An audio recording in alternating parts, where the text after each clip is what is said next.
पुण्यातील centre for educational development and research यांच्या वतीने आयोजित नॅशनल लेवल टॅलेंट सर्च चित्रकला हस्ताक्षर स्पर्धा घेण्यात आल्या होत्या। या स्पर्धेमध्ये लोकनेते हनुमंतराव पाटील चॅरिटेबल ट्रस्ट विटा संचलित आदर्श पब्लिक स्कूल CBSEच्या विद्यार्थ्यांनी घवघवीत यश संपादन केला। या स्पर्धेत UKG ते 10वी पर्यंतचे एकूण 310 विद्यार्थी सहभागी झाले होते। यामध्ये 215 विद्यार्थी चित्रकला व 95 विद्यार्थी हस्ताक्षर स्पर्धेत नोंदणी केली होती।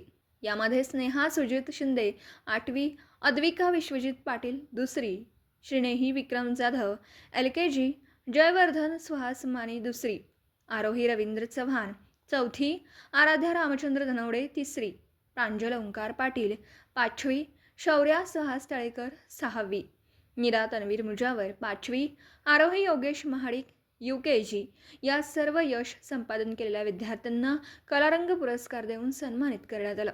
त्याचबरोबर मुलांच्या मनात नवचैतन्य निर्माण करणाऱ्या या स्पर्धा यशस्वी केल्याबद्दल प्रशालेचे कार्यकुशल प्राचार्य लतीफ मणेर यांना ॲक्टिव्ह प्रिन्सिपल हा पुरस्कार प्राप्त झाला।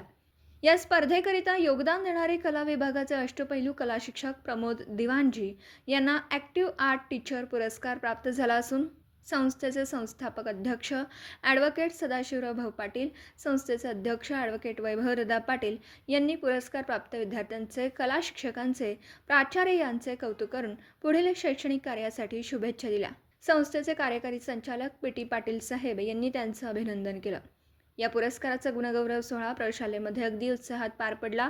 या सोहळ्यासाठी प्रशालेचे पर्यवेक्षक, शिक्षक वृंद, विद्यार्थी उपस्थित होते। दिवसभरातील घडामोडींचा आढावा घेण्यासाठी पाहत रहा N24 मराठी न्यूज चॅनल।